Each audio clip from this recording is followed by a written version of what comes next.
Et quelques jours plus tard, j'étais nia. Genre, j'avais rien du tout.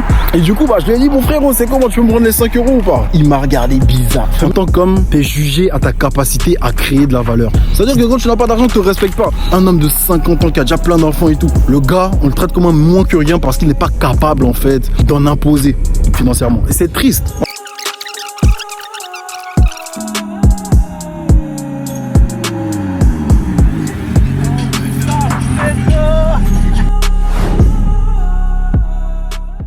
Salut l'équipe, j'espère que vous allez bien, c'est votre gars Khalil.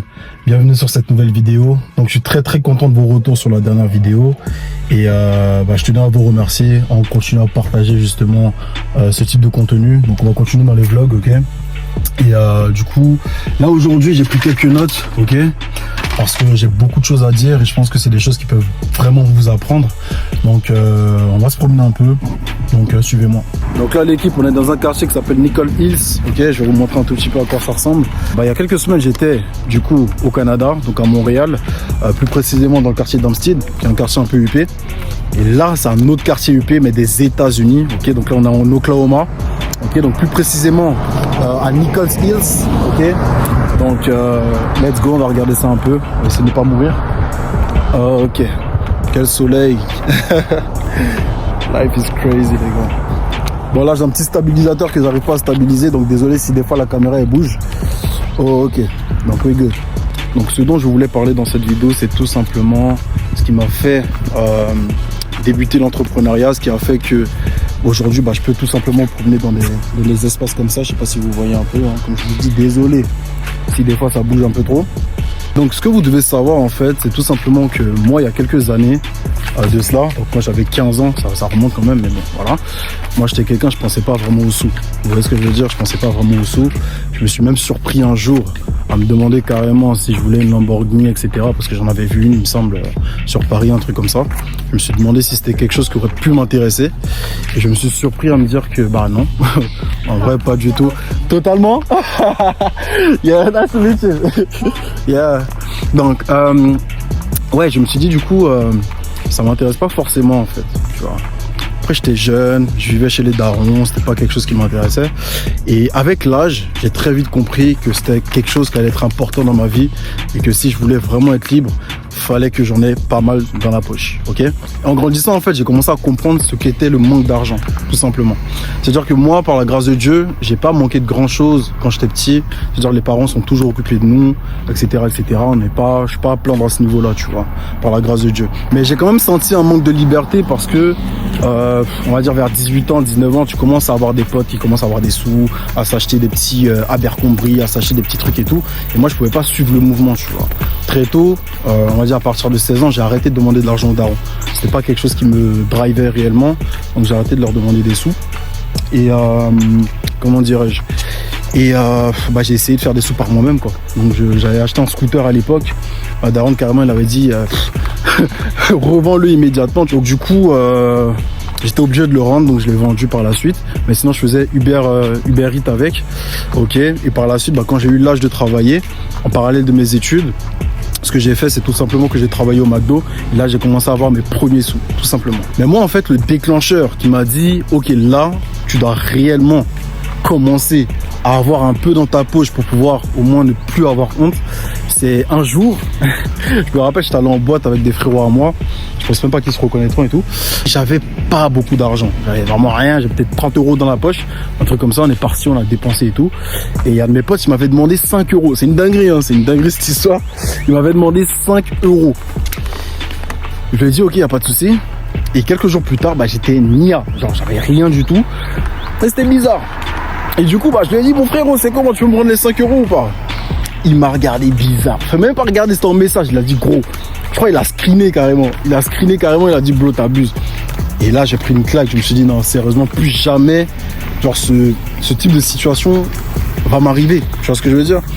Et à partir de là, j'ai commencé à chercher, à trouver des moyens justement pour faire de l'argent, ok. Et c'est justement à partir de là que j'ai cherché un taf et que je suis parti travailler au McDo pour la première fois de ma vie. J'ai 3 aspects que je veux développer avec vous, ok, par rapport à l'argent. Le premier point, c'est vraiment l'aspect sociétal. Donc pourquoi tu as besoin d'argent dans la société? Le deuxième aspect, c'est vraiment l'aspect relationnel. Pourquoi? Pour avoir des relations saines, tu as besoin d'avoir de l'argent, ok? La dernière partie, c'est vraiment l'aspect émotionnel. Donc, pourquoi? Bah, tu as besoin d'argent pour être bien dans ta tête, entre guillemets, you know? Donc, pour la partie sociétale, comprenez que sans argent, hein, dans un monde où il y a une inflation de malade, frérot, tu ne fais que descendre en fait, tu vois ce que je veux dire? Dans le sens où même si tu fais assez d'argent, tu vois, pour suivre l'inflation, bah tu gagnes pas d'argent. Donc si tu n'en fais pas, tu en perds chaque année. Si tu prends de l'argent et que tu le mets dans ton saving account, crois-moi que ça ne va pas prendre en valeur, ça va perdre de la valeur chaque année. Donc tu as intérêt à investir ton argent pour en gagner plus, ok? Même si tu n'es pas ambitieux ou quoi que ce soit, juste par logique, tu es obligé de chercher à fructifier ton argent pour juste ne pas en perdre en fait. Et en plus de ça, par rapport à l'aspect sociétal, c'est que le manque d'argent, ça te rend dépendant de la société. Ça te rend dépendant de pas mal de choses. Genre même la bouffe que tu manges, tu peux pas payer un truc de meilleure qualité si tu n'as pas de l'argent en fait. Tu vois ce que je veux dire? Tu peux pas inscrire tes enfants dans les meilleures écoles. Tu peux pas toi-même aller dans une école de ouf. Tu peux pas. En fait, il y a plein de choses que tu peux pas faire si tu en manques d'argent. Tu vois ce que je veux dire? Et pour l'aspect relationnel, comprenez quelque chose. En tant qu'homme, tu es jugé à ta capacité à créer de la valeur. Si tu es quelqu'un qui n'est pas capable de créer de la valeur, on va te voir comme un moins que rien dans la société. Certes, quand tu es jeune, etc., que tu es encore mineur ou quoi que ce soit, les parents ne vont pas trop t'embêter, tu vois. On va t'aimer inconditionnellement à la limite, tu vois. Mais à partir d'un certain âge, si tu n'es pas capable de ramener de l'argent sur la table, tu vois, à mettre quelque chose sur la table, bah, on va commencer à te juger, on va voir que tu commences à gêner, tu vois. Les amis que tu avais, etc., tu vas voir que eux ils sont en train de faire leur vie et ils vont pas trop revenir vers toi. Et tu vas pas attirer des personnes intéressantes dans ta vie. Tout le monde va te fuir en fait. Et le truc le plus important dans tout ça, et que tout homme sur cette terre qui se respecte veut, bah, c'est tout simplement le respect en lui-même. C'est-à-dire que quand tu n'as pas d'argent, tu ne te respectes pas. Moi, je connais tellement de gens en Afrique, hein, ils ont 50 ans. Un homme de 50 ans qui a déjà plein d'enfants et tout. Le gars, on le traite comme un moins que rien parce que c'est un balayeur de rue, ou bien parce que c'est un vigile, ou bien parce que c'est ceci, cela, parce qu'il n'est pas capable en fait d'en imposer financièrement. Et c'est triste. Moi, je trouve ça triste, hein, mais on vit dans un monde capitaliste. Tu vois ce que je veux dire? Donc c'est très très très important d'être capable en fait de pouvoir s'autosuffire, ok, et de pouvoir aider les gens autour de nous. Tu vois ce que je veux dire? Parce que regarde ce type de maison là. Je sais pas si vous voyez un peu le bordel. Regardez-moi ça. Il y a un être humain qui habite là-dedans. Tu vois ce que je veux dire? Voilà, il travaille pas à Aldi. Ok, maintenant un aspect assez important dont je veux parler par rapport à tout ça, c'est vraiment que aujourd'hui l'image qu'on a de l'argent, ça c'est un très beau excès d'ailleurs, l'image qu'on a de l'argent c'est une image faussée. Dans le sens où on voit dans les films les gars avec des grosses chaînes, les gars avec des grosses montres, les gars avec des ceci, cela, des hélicoptères sur leur bateau, des ceci, cela. Oh, les vrais riches là, ils se lassent de ça très vite. Le vrai argent, hein, ce qu'il te sert à faire, c'est tout simplement avoir du temps. Se dire que là tu vas te promener comme ça dans un très beau quartier des États-Unis, alors que tes frérots sont en train de travailler, je sais pas où.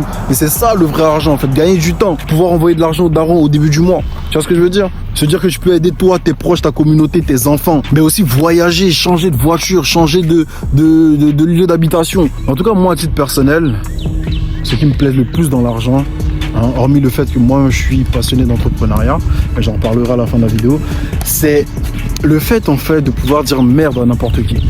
Il y a trop de foutaises dehors. Il y a trop de foutaises dehors. Pour avoir fait l'Afrique, businessment parlant, il y a trop de foutaises dehors. Les gens ils vont te considérer uniquement si tu es capable de ramener quelque chose sur la table. J'en ai parlé tout à l'heure, mais c'est tellement important que je le ressouligne encore.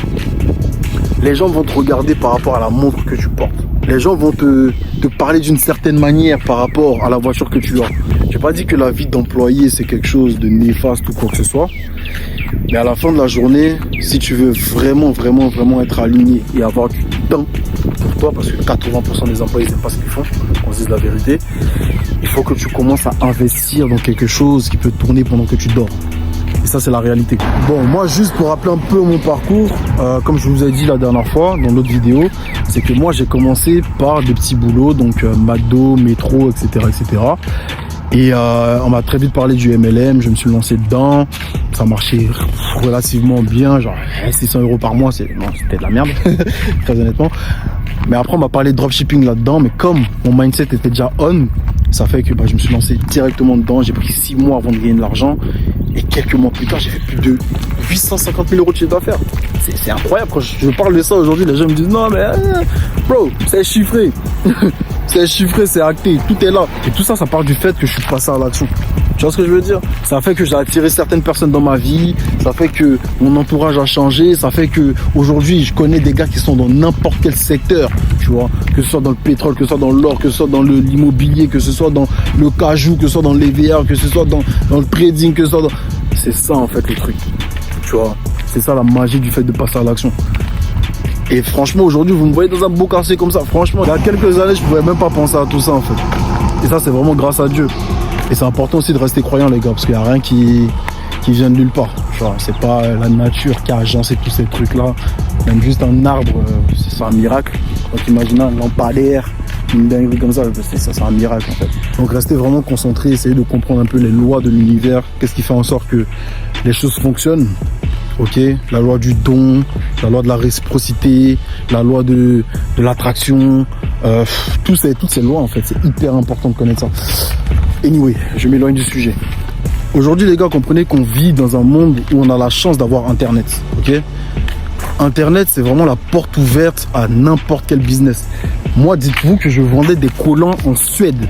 Je vendais des collants en Suède, c'est une dinguerie. C'est-à-dire que moi je connais ni le suédois, je connais ni les collants. J'ai réussi à faire de l'argent en Suède grâce aux collants. Et je travaillais avec un fournisseur en Chine. C'est une dinguerie. Je sais pas si vous voyez ce que je veux dire. C'est-à-dire que si tu n'as pas envie d'apprendre quelque chose, libre à toi. Mais dire qu'il n'y a pas des opportunités qui peuvent te permettre d'être libre, c'est un mensonge. Bon, je pense que je vais m'asseoir sur le banc là. Aujourd'hui, quand je dis aux gens, investissez en vous-même, dans vos compétences, etc. Aujourd'hui, il y a ce qu'on appelle les high value skills. C'est les compétences à haute valeur, ok? Telles que tout ce qui est digital, etc., etc. Il y en a d'autres, mais dans le digital, il y en a énormément, ok? À chaque fois, les gars ils me disent, oui, mais je commence par quoi? Vous avez la chance d'avoir YouTube. Sur YouTube, tu peux tout apprendre. Que ce soit la plomberie, que ce soit le fait de coudre, que ce soit le fait de... Tu peux tout apprendre gratuitement. Lorsque des gens vous font des coachings ou des formations, c'est pas que c'est du bullshit, c'est juste que ils ont combiné toutes ces informations-là pour vous donner quelque chose de viable, quelque chose de tangible pour aller chercher du résultat plus rapidement. Et moi, justement, c'est ce que je propose aux gens que j'accompagne dans le fait de créer leur propre agence de media buying. Et eux-mêmes, ils sont choqués, ils se disent, mais attends, voilà, un client, ça fait ça, 2 clients, ça fait ça, 3 clients, ça fait ça, je peux voyager. Oh, et c'est de ça qu'il s'agit, en fait. T'as pas besoin d'être un génie pour faire de l'argent aujourd'hui, réellement.